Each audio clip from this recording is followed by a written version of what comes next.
Previously on the Death Saving Bros podcast. You guys are standing on the threshold of this ballroom, and hanging from the chandelier is the circlet of the Diadem Exorius. A tiefling woman steps in front of you and says, "I would like to welcome each and every one of you to the Alistair family party. My name is Dalvia." She does turn slightly. So I'm going to activate my Staff of Invisibility at this point. She takes Abe's hand. Oh. "I know that your friend's name is Jet, and I know that he is no longer with us.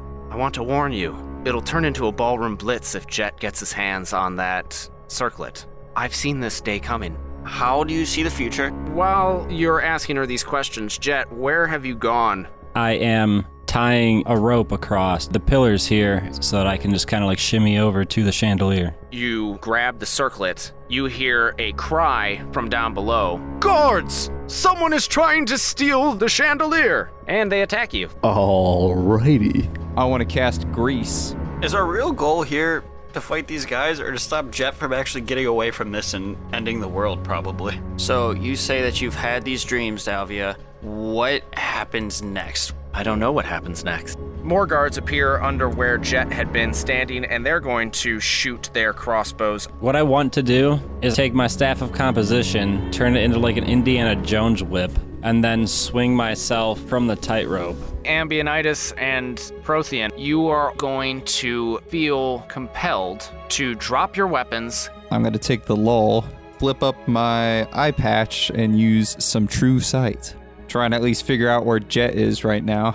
Everyone, the thief escaping with a piece of the chandelier is behind the orchestra. Jet, out of the corner of your eye, you see another tiefling. He is holding a gem to his eye, points at you, and shouts, "Musicians, knock him out!" And they're all going to lay upon Jet with their instruments and knock him out.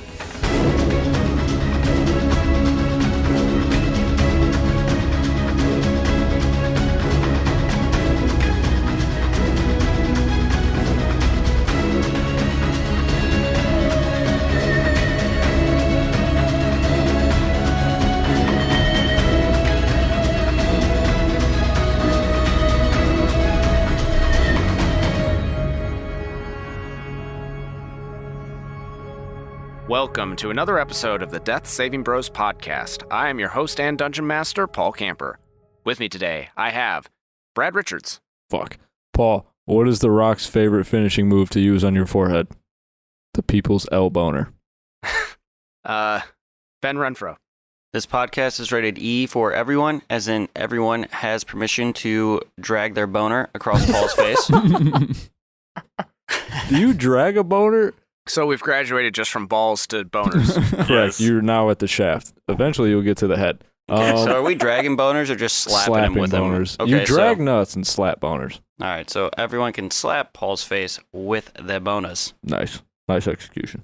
This is grade A evolution. Yeah. It's, Survival of the fittest, damn it. This is like using element stone in Pokemon and realizing that the evolved Pokemon is worse than the original. No. This is like going from getting balls dragged on your forehead to being slapped in the head with the underside of shafts. Hard shafts, because they're boners. Matt Smith.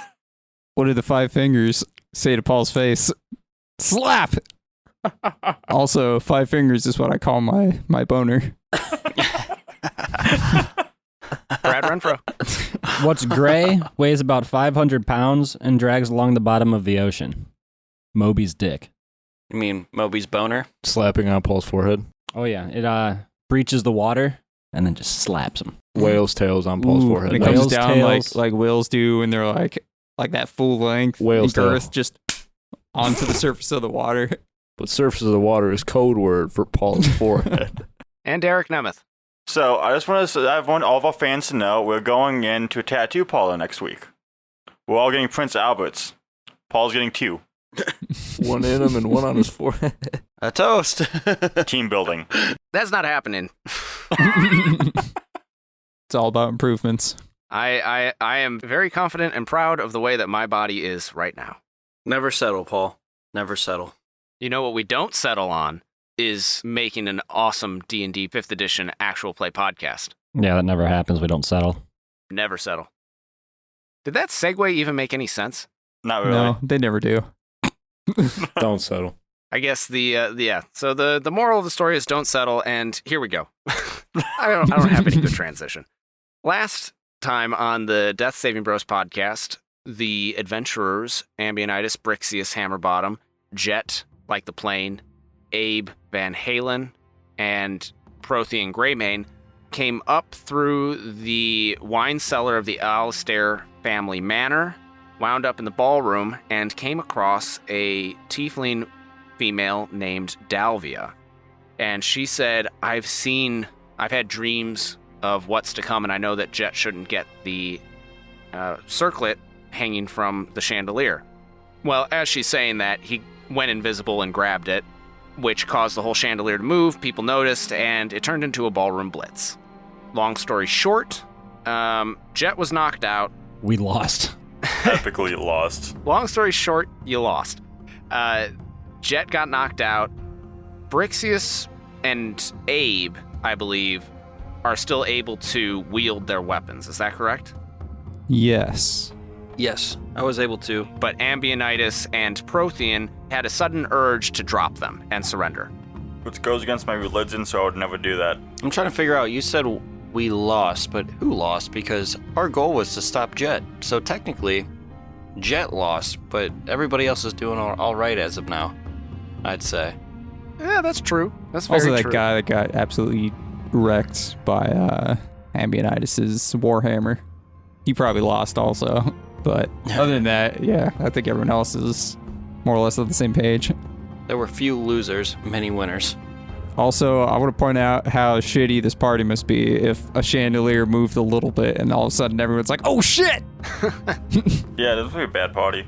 Well, it's definitely a bad party now because everybody has run from the room, and except for those people that had been attacking you, who were Andy, Mick, Brian, and Steve. And they had laid down their weapons. And then the crossbowmen under the tightrope where Jet had climbed up to steal the chandelier piece. Dalvia, and then another tiefling who had been holding up a gemstone to his eye and who had spoken a word of power that had caused Jet to be stunned. Just Skyrim shouted at me. Pus Roda! He just called you a bitch, and it stunned you into inaction. So, picking up literally right where we left off, the mage hand of Brixius comes right back to him and hands him his hand axe that he took from Siren, and the tiefling that had skidded to a halt in the center of the room and pointed up at Jet now turns on the four of you that are still conscious and says, "Oh, lay down your weapons." Oh, I will not. That really added to it. That really convinced me to lay down my weapons. I mean, I wasn't holding a weapon. I just had my shield out. Yeah, I think 'Cause that's all I people were- had too, was a shield Yeah. out. I don't think I ever drew my Warhammer, so... Because these sacks shit here, and I want to point to Andy, Steve, and the rest, were threatening us with bodily harm and swinging wildly. You had more than your shield out. You wand of good time to people. That's You- not a weapon. It just looks like a sex toy. It's a weapon. TSA won't let you fly with them, trust me. I got in a lot of trouble. It's like in Bruno. What do you do if he comes at you with 2 dildos and his penis? Have a great time, that's what. I shoved my wand of good times back into my crotch, so it just looks like, I'm having a good time. Enough! You are going to follow us into our interrogation room, and then we're going to find out what your friend wanted to do with our chandelier. Sounds like you should just interrogate the friend. Why is he even assuming we're in a party together when we weren't by him and we helped stop him? What makes you think I'm friends with this guy? Hey, Tiefling, is your name Jeff Copperbloom? No. Because you sure sound like him. No. My name is Hexor. And he sweeps back his long, he's got the type of haircut where it's all really long in the front and it gets swept straight back. And he sweeps his hair back and goes, I'm one of the Alistairs, and you're obviously associated with that man in the gallery because you're all dressed like commoners. Why was I attacked? Because you're also underdressed. You're dressed like a commoner. That's it. I can't even draw my sword right now. Wow.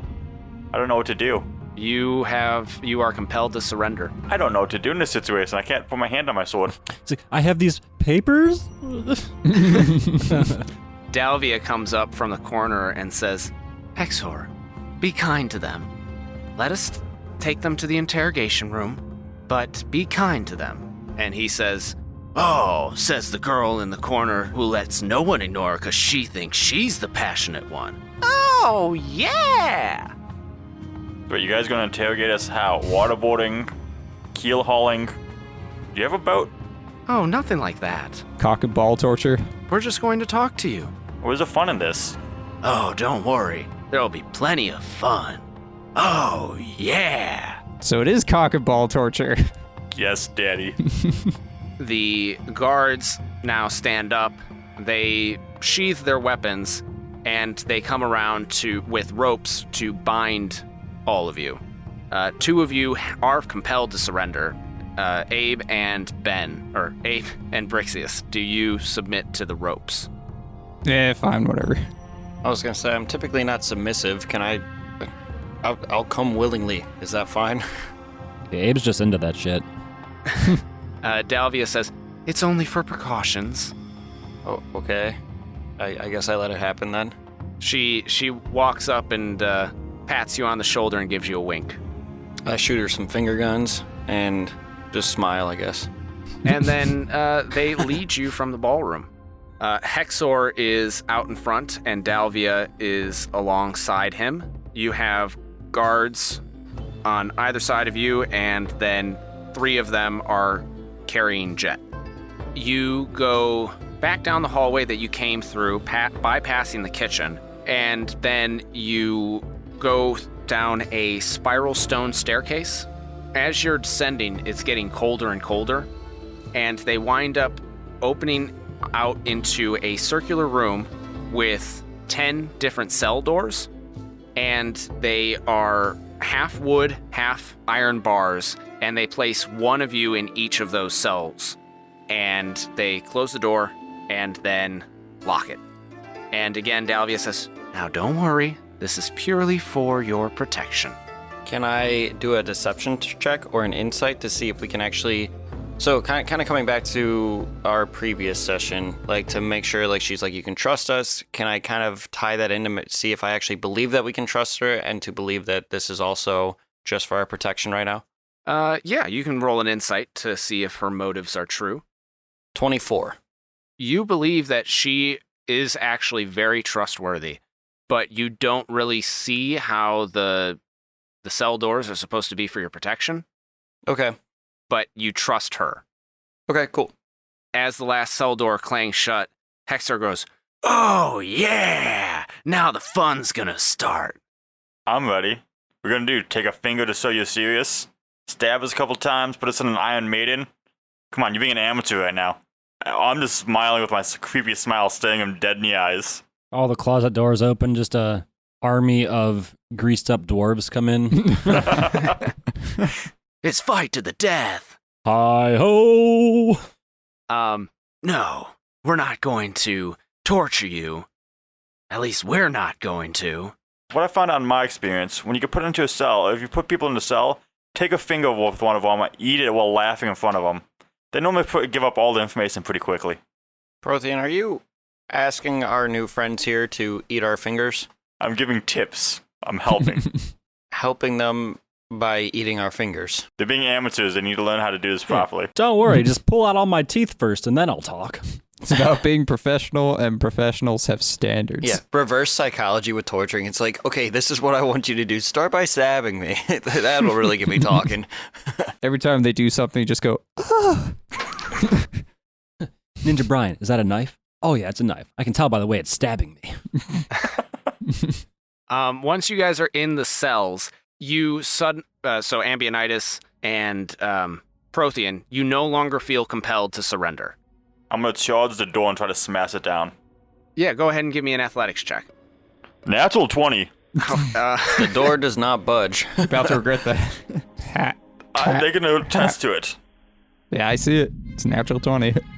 Yeah, you throw your weight at that door. You find out it was never actually locked.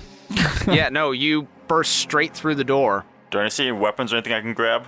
If not, I'm gonna pick up part of the door and try to use it like, I'm assuming it's like a metal like prison door. I'm assuming since I knocked it down. It's half, the top half are metal bars and then the bottom half is wood.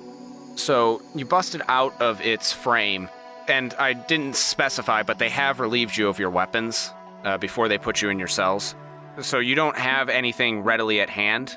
They took away all your weapons before putting you in there for your protection. Well, if I can't get it to a weapon, I'm just gonna lunge at him, try to use inflict wounds. Straight for the throat like always. I think it's good that we got caught in this situation because it's the owners of the house who own the circlet, who have us separated from the party now so we can talk to them, and they're helping us stop Jed, so... Yes, because... These guys are friends right now, to me at least. They forced me to surrender. That is against my religion. Well, we don't know who exactly did that. I'm not that smart. So, as you barrel out, Hexor lifts his finger. He just flips you off. Prothean, when you erupt from the cell and you glance around for something to wield, and you don't see anything other than the door readily at hand, and you decide that inflict wounds would be the best option, go ahead and roll initiative just to see who gets this first. 18. Hexor rolled a 19, and Dalvia rolled a 15. You just couldn't wait for them to walk out of the room. No. Now let me I ask you don't this, back down from a fight. Eric, did you roll a natural 18? Yeah. Oh, crap, I didn't add anything. It should just be your dexterity. 21. Okay, you still go first. See, that makes a difference. Don't Yeah. forget to add in your numbers there. I'm gonna lunge at his throat. And so I'm bringing up my spell book right now, which I probably should have done a little bit ago. It's been a while since I actually landed one of these. Is this dude also a tiefling? Yes, they're both tieflings. He has the long swept back hair, and he has horns that come out near his temples and sweep back. They're not huge, but they're more pronounced than Dalvia's are. And he has the same russet red complexion that is just less red and more just leaning towards dark skin tone. And his teeth are sharp, but they're not fangs. So both of them, you can tell, have kind of the tiefling lineage has deteriorated or been watered down throughout the years. Does a 13 hit? A 13, it does not hit. Damn it. Also, quick, let me add a couple dexterity points to his score. About 5 or 6. So he will react next, and he grabs the sides of your head, and he is going to speak some words that you don't understand, and I need you to make a intelligence saving throw. Oh, I'm screwed. That's a 6. I'm not even gonna add anything to it. I'm screwed. So what he just cast on you was Feeble Mind. You blast the mind of a creature that you can see within range, attempting to shatter its intellect and personality. The target takes 46 psychic damage and must make the intelligence saving throw. So, Aha, but he has advantage because he has no mind to shatter as it is. Exactly. Well, he's got a personality, though, and he's trying to shatter that as well. Could you imagine Prothean, while his personality, he might be a good travel companion. He's just really like calm and like relaxed all the time. Just always doing his duty. Like, oh, hey guys, how's it going? I just picture him have like a lyre, he just plays the same sad song. so you're gonna take 17 psychic damage, and then because you failed your intelligence save, your intelligence and charisma scores become 1. For how long? You can't cast spells, activate magic items, understand language, or communicate in any intelligible way. You can, however, identify friends, follow them, and even protect them.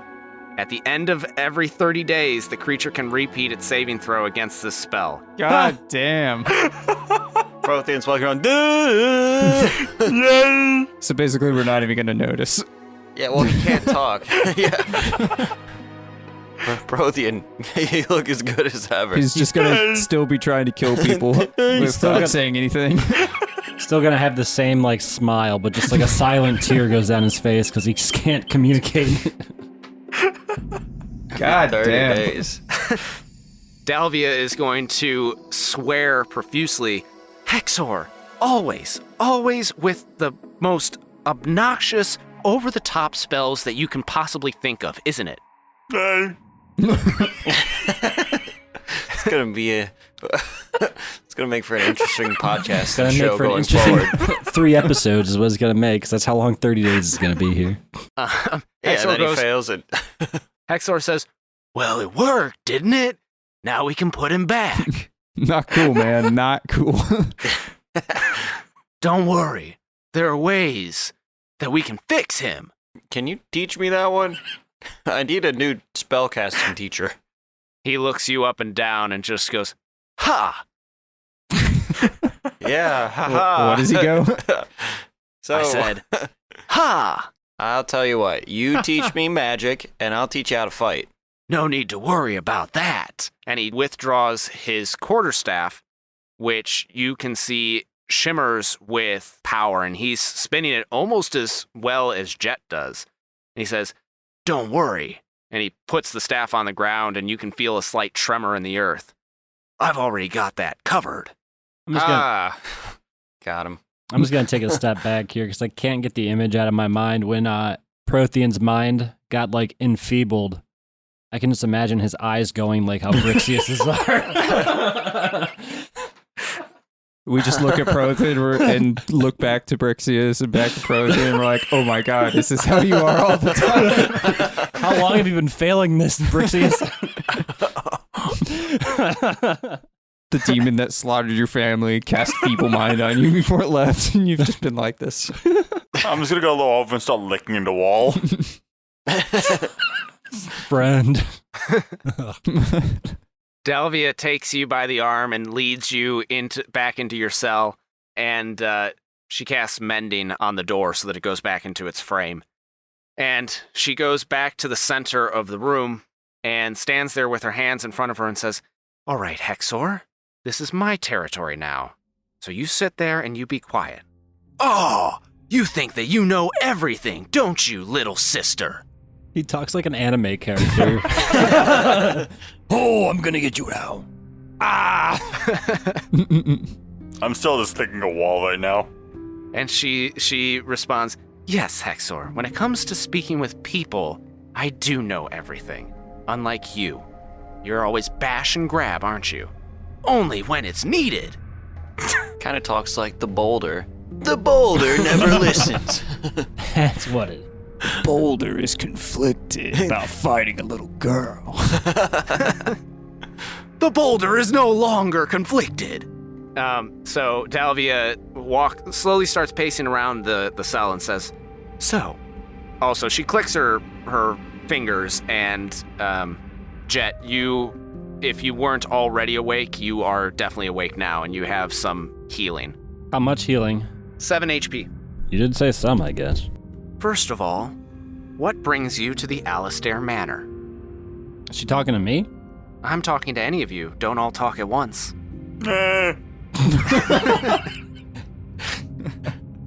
Yeah, what he said. Can you... So I saw what you did to that door with that mending thing. Can you do that to his head? Or maybe his eyes? I will in a moment. Okay. We were inspecting the walls, and we ended up in the basement. So we came upstairs to the party. That's our foreman whose mind you just shattered. Real quick, is there anything in the cell with me? No, there's nothing in the cell with you. So it's really just an empty cell. Yes. Not even a poop bucket. No. Savages. Savages. Just like one of those, how did you get here? And I'm going to start at the very beginning. Well, you see, me and my brother here were born, and then our parents were murdered by this demon. We went to the city, and I give the entire life story of us and bring it up to present day. And now we're right here. Completely honest about everything. Are you actually going to do that? Well, I want to hear the answer first to what I had initially said about wandering through the walls because we were doing work, and we ended up in the basement. Because that is all true. She looks at you quizzically and says, "That doesn't seem quite right. Because in my visions," and she keeps pacing, she says, "In my visions, I saw the 5 of you, and there were goblins, there was a mighty war, and there was the face of Helaros." She's been listening to our podcast. Are you DSB lover? I must know. I'm gonna start just chewing on my cape. I giggle. In addition to the face of Helaros, the 5 faces of his visage, I also saw darkness and flames roiling in the center. And that's when I saw the actions that happened today. I saw Jet, and I saw him taking the circlet from the chandelier, and then I saw the war again. All right, Dalvia, I can answer all your questions here. So, the reason you saw goblins is my brother is said king of goblins. So, that's the first part. She turns to Ambionitis and says, "You're the king of the goblins?" King of gobbling these nuts. No comment, but yes. He's just a very tall goblin. And how does one become king of the goblins? Well, that's a very By good kicking question. the old Lion King's ass. So to answer her question, I go through the entire timeline from when our parents were murdered all the way through specifically the 7 layers of that fucking hell circle and then how we got here. Do you tell her about the flashback? She doesn't need to know that. No. Okay. But you do tell her everything else. I Yes. just said what? Your visions didn't tell you how I became king of the goblins? And do you tell her about the diadem Exorius? Yes. Okay. My magic 8-ball says check back later. At this point, when you finish, Hexor goes, "Well, that was a very long story to get to the answer that we needed. But what you're saying is that this circle thing This might be my new That- favorite character of yours. that your companion stole from our chandelier is called the diadem Exorius, and that it is important in history and towards saving the world?" No, Yes. no, you missed something. See, the reason is, and I start from the very beginning of Abe's involvement in the group, and I retell the entire story exactly as yeah, I as used to work. Ambionitis had said it. Yeah, I used to work for this guy named Dash. You see. So Kind of a prick. I look at Guy and say, yes, Mr. Spock, everything is exactly the way you just said. He's making fire engine noises over there. Who the fuck used to do that? Is that him saying he's concerned about something? There was a kid in high school that used to run around going, fire trucks go, where? I don't think he was like mentally challenged either. I think he was just fucking weird. Dalvia says, "I can assure you that this circlet," and she holds it up, "this circlet has no properties of which you claim it to have." You see, not by itself. It needs to be combined with the soul of Sargonis in order to have those properties. If it doesn't do anything, then why was it such a big deal for me to have it? Well, you're Because we just don't like you to have things. Jet. No, no, Jet, she Jet, said that. Jet. You don't know this. But I'm no, talking to her. I Snowfall Shuriken Jet and kill him. You don't have it. I do. It's don't? hidden in my leg warmers. That relieves you of your weapons, but Hexor gets up in Jet's face and says, "Because you stole from my family."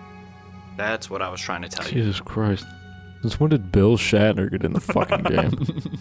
Dalvia says, "I can assure you that there is no hidden combinatorial magic with this ring." And she passes her hand over it and casts Identify. Seaweed. 50% sea. 50% weed. Plankton. 1% evil, 99% hot gas. I'm gonna take my pants off. And she says, "I've just cast Identify on this, which will allow me to learn its properties and how to use them. So I can assure you that the only thing that exists within this circlet is there is an illusion over the ring. I'm not quite sure what that means. Is there an illusion that there's no other properties? Here, let me show you. And she traces some of the runes on the exterior of the ring. And as she does so, it lights up. It glows a lurid green color. And then you see the runes on the exterior fade. There is a line of text that appears on the interior with pictograms on the exterior. Holy and shit. she holds it up and says, "Here, look."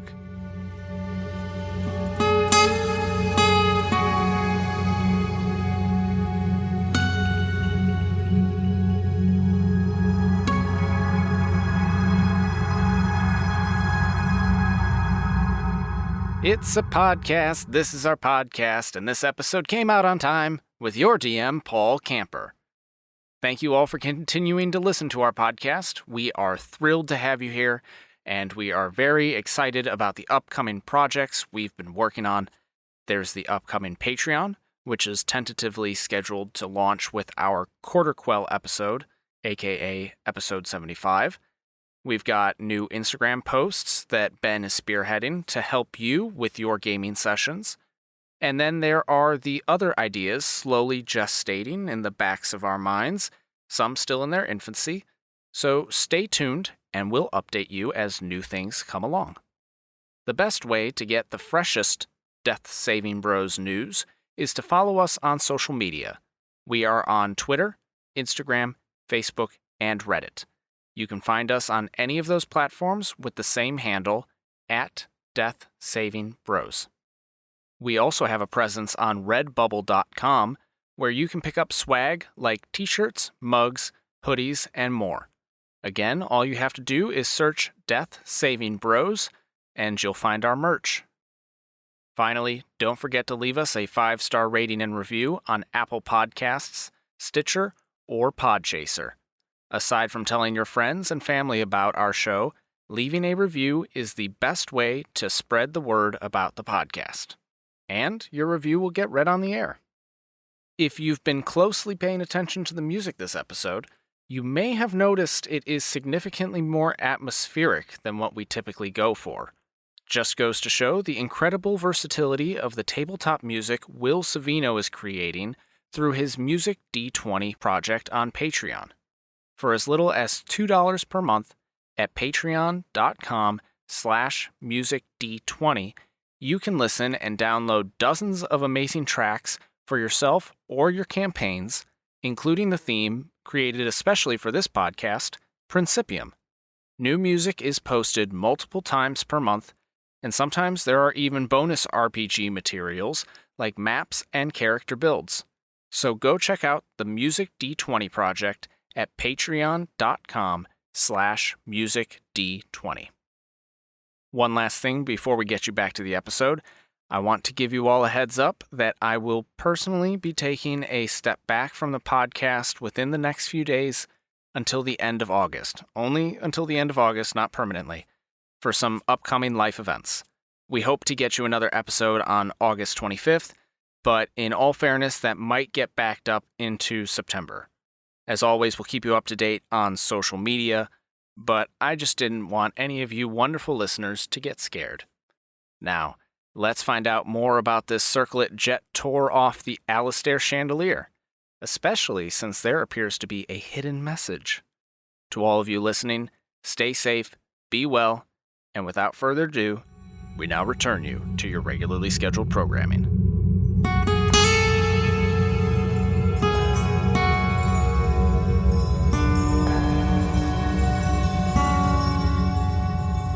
When that starts glowing, I'm just gonna start clapping my hands and jumping up and down. But since my pants off, it's just gonna be flapping in the wind. Hexor says, "We should finish up soon. That man is starting to get on my nerves." You did that to him. Yeah, it was kind of your fault. And also, when the ring lights up, I want to be like, it's the one ring to rule them all. Quick, find Dumbledore. We have to take it to the lava mountain. Who is Dumbledore? Dalvia, listen, don't get The off greatest topic here. wizard. of them all. Dalvia, listen. You said that you've seen us in plenty of visions. Creep. You know somewhat of our involvement, how this is all tying back to Helaros, and there's a lot of mystical things going on here, obviously coming from a higher power. And our whole goal here is to save the world, but really my main goal is to kill the demon that slaughtered my family. So I re-explained the story about how my family was slaughtered in grave detail. But obviously, we would not go through all of this trouble to get to this one location if this was not all true. And I'm at this point completely open. I will tell every single truth about everything because I trust this woman. She says, "Very well, Brixius. I understand that what you're saying is true, but I'm telling you that this circlet is not what you say it is. Why would you think that it is what you say that it is?" That's a phenomenal question. Instincts? And my instincts do not lie. Do all tieflings know each other? Abe, do you... Wow! Wow! Wow! I didn't know... Wow! I've seen tiefling teleportation. I didn't know if all Wow. tieflings just knew each other. Abe's not even going to respond to that. He's just going to be like, wow! If there was a more racist statement that I have ever heard, I cannot think of it. Well, the reason I Is asked that the is... more racist statement? Prothean, don't say that. Guys, close your ears. Brixius is fluent in feeble-mindedness.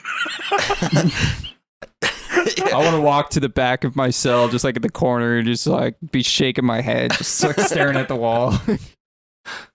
So, Nothing from the Avatar. All old people know each other. Why wouldn't all tieflings know each other? I'm guessing by your guys' reaction, the answer might be no. However... No, he's like, no, we do know each other, but why would you assume? One of the reasons I bring this up is because there is another tiefling who is also after the same item who's trying to use it for the purposes of evil, whereas we're trying to use it to save the world and kill a demon. So... Which tiefling is after it for evil? Caxius. Yeah, cock and ballsius. Oh, yeah, that's right. Come on, Paul, learn your campaign. I thought you were referring to Zawadzki, and I'm like, he's definitely not a tiefling. So there is a time-sensitive manner for us to find that location, and we know that it is in this city and around this general areas where it was last seen because we had this flashback, and I go back to the very beginning and I explain everything again up through the flashback this time, and I mention how Ambionitis have left that detail out of his story, but to say how we went back to the days of Riley Bevden, and I go into grave detail about all of this as well, about our flashbacks, about the city, about the area, about every single last detail that happened, and bring it all the way back to where we are today, and why we would think that it would be this circlet in this manner. Dalvia nods in understanding and says, "Well, that definitely sheds a little bit more light on the subject, but the cave that you visited in the past has been long gone. After the demon apocalypse, the city was slowly expanded, and that particular cave where our house has been built was part of the Royal Scribe Hall. Parmar led the Royal Scribes, and once he passed and the scribes were absorbed into other portions of the government, this property became ours. And it's a very, very important place to live within the city because we have direct access to the castle." Right. So, based on everything you're saying, and your knowledge and history of this city as one of the oldest families in the city, where would you say an item like this might have gone to? Because now I think that you're kind of involved with this as we are, because otherwise the world ends, and it seems like you could be a lot of help. And pretty much, you know everything that the Dungeon Master knows at this point about this entire campaign from beginning to end based on our perspective, and you probably know a little bit more because you know the history here, so you can be a very valuable asset to our team. I can't speak to where your circlet may have gone, but I can offer you this to inspect. And she goes to hand it through the bars, and Hexor steps in the way and goes, "Dalvia, no! We can't just give them one of our family heirlooms." Hexor, quit being a cock block. Family heirloom? I thought this was just a circle that was on your chandelier. It was there because it has been passed down through our family for years and years. Listen, if it is not what we think it is, I will return it to you. How does that sound? And if it is what I think it is, then it's going to save the world. So, He strokes his chin and goes, "Well, that seems fair. After all, you are locked in a cell." My entire fist is now in my mouth. I love this new Protean. Hexor, I like you and what you did to my friend over here. You're saving a lot of people this way. He nods to you, then he nods to Dalvia, and Dalvia hands over the circlet to you. Give me an investigation check. Okay, perfect. And before Dalvia hands it over, I'd like to go ahead and make this statement, though. It is in your best interest to not give it to Jet either. As your vision told you, it's not good for him to have it, but then I go back to the very beginning about when I was born and go through and tell the entire story, bringing it up to Jet has a demon inside of him, and I stop Whoa. after that part of the story. But everyone else is cool. Don't give it to Prothean either because it doesn't seem like he's all there. He's just gonna eat it. Yeah, he might choke on it. Yeah, so, yeah, the small objects he might choke on, we gotta be careful of those now, and Jet, we're still on edge with him, so No, you know. No, I've been completely honest, she knows everything. He's just a bad boss, if you want to be completely honest here. And he doesn't like me. You said I mean, investigation. that's also true. I'm as but- normal as it gets. Yes, investigation. And as all of this is being said, Hexor whips his head around at Jet and goes, "You have a demon inside of you." No, I don't. Yeah, do you need me to repeat my story? So, listen, I was born with my brother in our village. I've heard your story enough. I want to hear the story from your friend. Well, he'll Okay, deny it. so- Our family was slaughtered by demons, I said okay? enough. Or should I feeble-mind you, too? It might correct his eyes. They just go farther and like you can't see the pupils anymore. Jet, explain yourself. Okay, so you see, I was dropped off on the doorstep of this temple when I was a kid.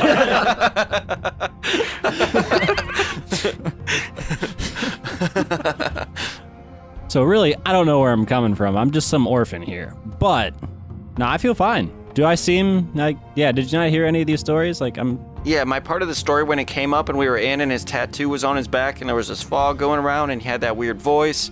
And yeah, did you not listen to that part of the story? You need me to start over? I just got in with a bad crowd, but I've got it under control now. Well, if he is somewhat compromised, then perhaps we should tell the clergy about him. I don't know who clergy is. When I hear clergy, I started like getting really excited and just jumping up and down, clapping again. Wait, do you know Boeing?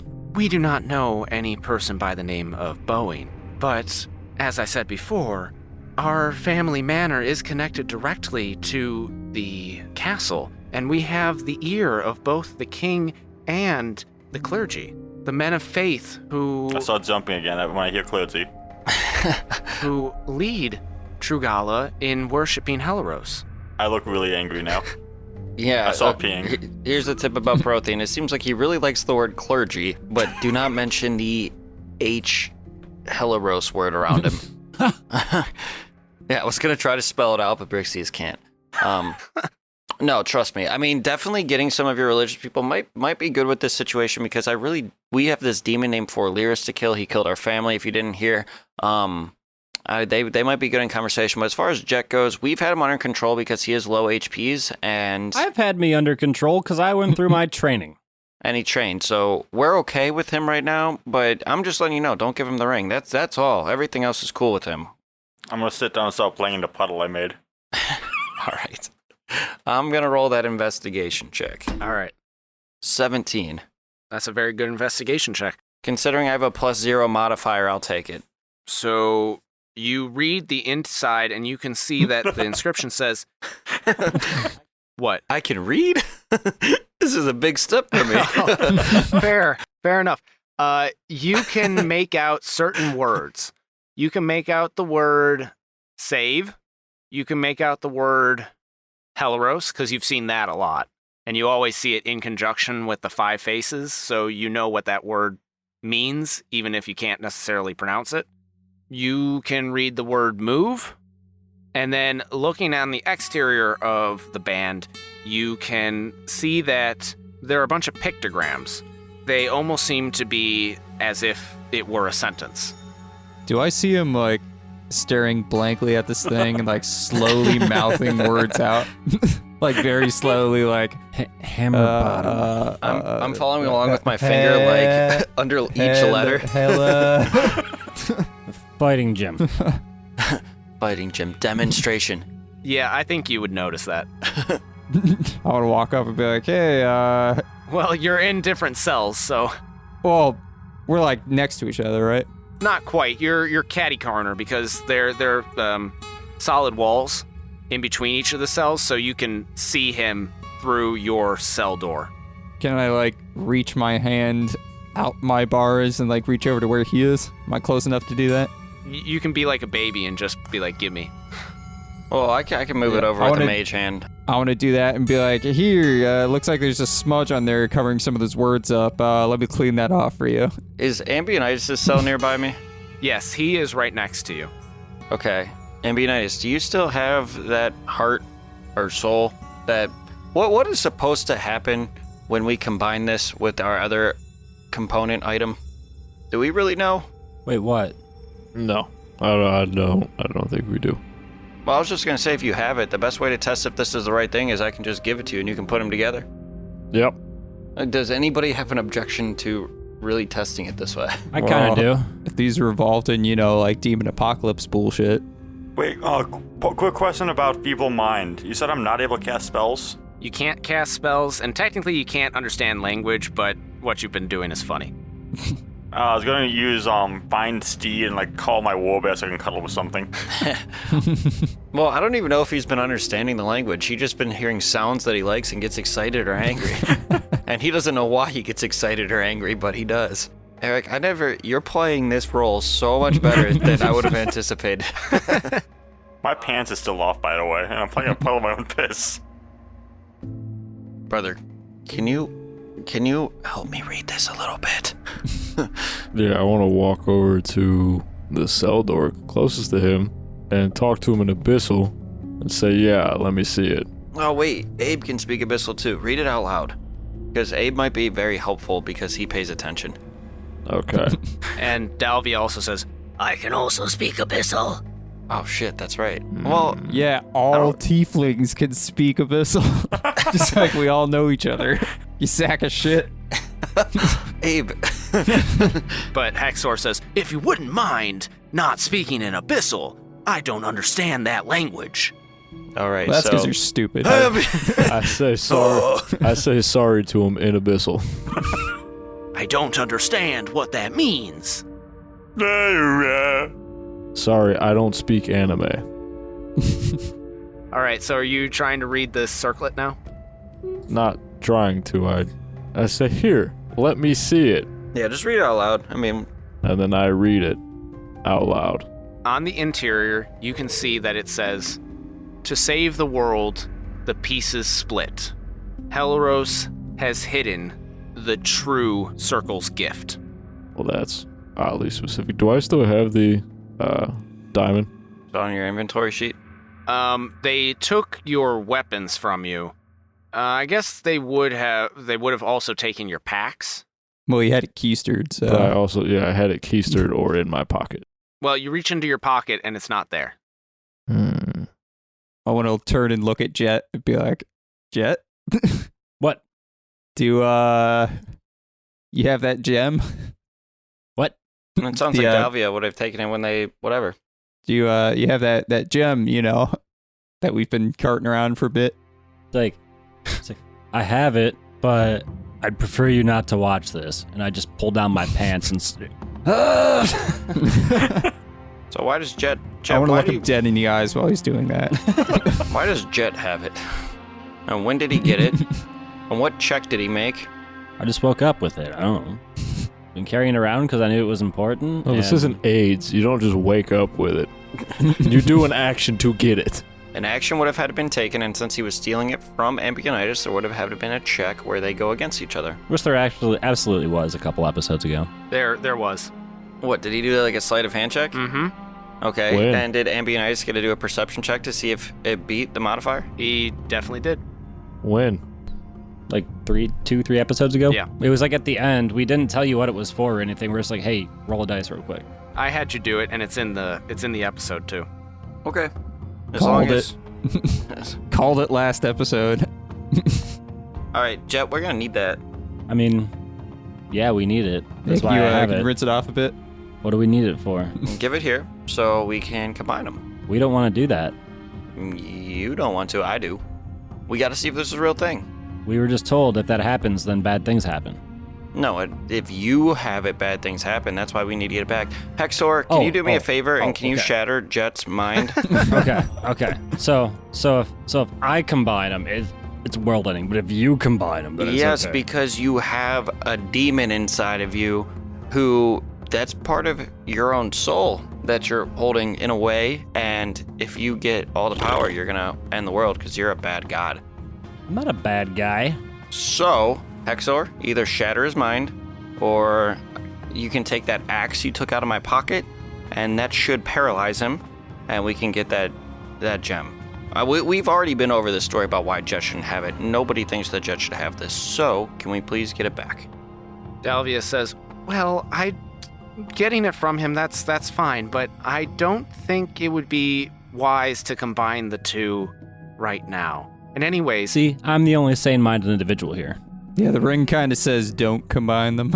didn't you just read the circlet aloud and it said that the circlet had been hidden? No, it said 2 pieces have been split, and that could have easily been the diamond with the ring as 2 separate pieces. I don't know. I'm just spitballing here. I'm not the smart one in the group. I am. Well, I am very smart, not to toot my own horn, but I am, and I'm telling you, it sounds like that's not the true circlet, that it's a marker.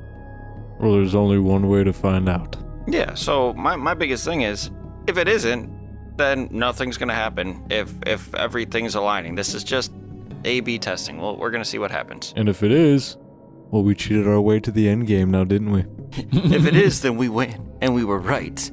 And then we can go fight the demon I've been trying to do since I was born, pretty much. Very well. I like this guy. How about I combine the two?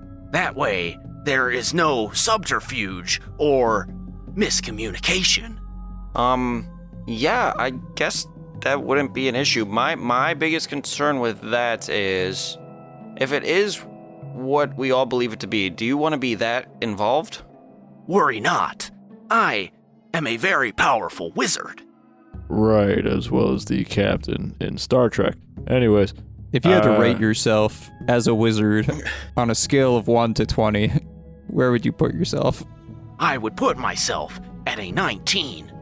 see, we needed a 20 for this one. But my sister, she tends to be a little bit smarter than me, much to my chagrin. All right, Goku, listen here. I'm going to throw the circlet, pretending like I'm going to throw it through the cell door, but really I'm throwing it like a frisbee so it doesn't fit through the thing. How big is a circlet? I need a diameter. Large enough to fit around a person's head. So it's 7-8 inches in diameter. So it won't fit through the cell bars, right? Like sideways. No. Okay, I can do that for like 5 minutes. Act like I'm trying to hand it to him. Yeah, Dalvia holds out her I hand. purposely avoid her hand. She sticks her hand in between the cell bars, catches it, turns it sideways, and then pulls it through. She's quick. She's good, but Didn't even have to make a roll. She's a 20.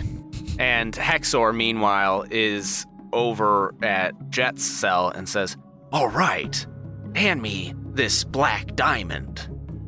I'm gonna have a fucking aneurysm. I'm going to stare at him for a little bit, kind of fiddling with this in my hands, and then I just say, Okay, but be careful with this. It's very powerful. and I hand it over. He takes it in hand, and Did you ever clean it off? he snaps his finger and prestidigitizes it clean. He and Dalvia step towards the center of the room, and they go to touch the 2 pieces together, and just as they're about to touch, the door to the room slams open. They quickly pocket the 2 items, and in marches the guy who had originally pointed Jet out, the boisterous man with the ruddy face and the badges of military ranking on his chest, he marches in, and you can see another tiefling who is very big and broad, and he glares at Dalvia and Hexor. You can see a resemblance. They have the same skin tone and the same muted horns. They must know each other. And he crosses his arms and shakes his head at them. And then in walk 3 Dragonborn.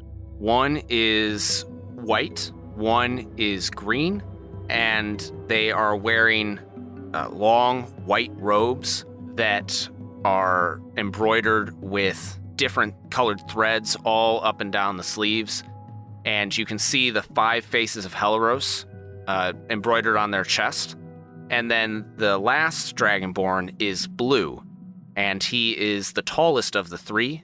Instead of having an embroidered Helaros on his robes, you can see that the edges of his sleeves are embroidered gold, and he wears a giant golden pendant with the 5 faces of Helaros. And you recognize that this Dragonborn is Zawatsky. And that's where we're going to end our episode. Shit. I recognize you from the bubble. Hi, buddy. Bubble buddy. Yeah. So wait, am I going to be like feeble-minded for the rest of the campaign? Yes. Most likely. No. You know us as good, and you can fight people to protect us because you love us. His war He's gonna cry, get out of the cage and just immediately kill all of us. his battle cry just sounds like Chewbacca. Yeah, for like half this episode, I've been straight shit cocking it. Shirt cocking. Yeah, like not wearing any pants or anything. Like dick just flying in the breeze, just wearing my shirt still. Like if you took your skirt off. Yeah. I was going to say shirt cocking. I wasn't good with that verbiage, but okay. I would feel you have now. gone with Yeah, Donald ducking it. They said they even used that phrase in Deadpool too. You never shirt cocked it before? I was not familiar with the word, but Never I've had done a it good before. shirt cocking? You learn something new every day. Never Donald ducked yourself. There's nothing uglier than a man in nothing but a t-shirt.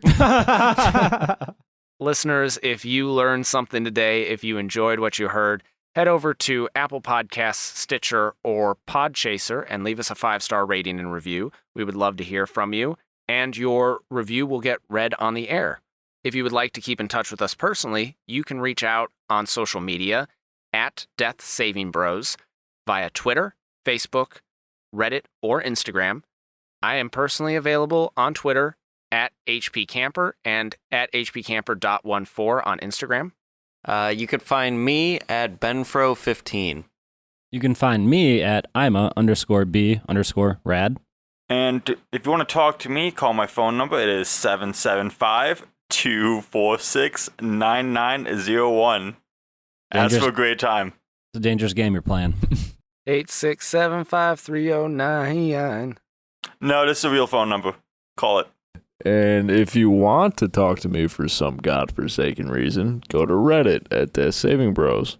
And you can find me on the PlayStation Network as Fat, F-A-T-T Smith. Or on the Enterprise, apparently.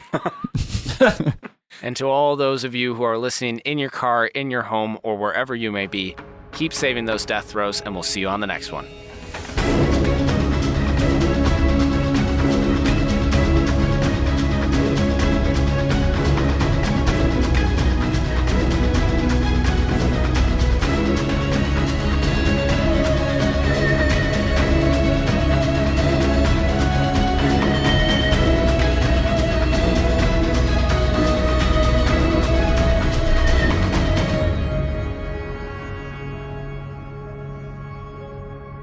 Some of the sounds and background music in this production are copyright material.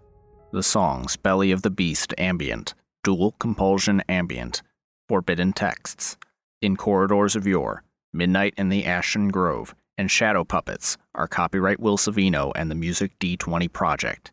This track is used with permission, all rights reserved. The Death Saving Bros theme song is an abridged version of the song Run by Kai Angle, and sourced from the Free Music Archive. This track is used with permission under Creative Commons Attribution License 4.0. You can read the full license at creativecommons.org/licenses/by/4.0/legal code.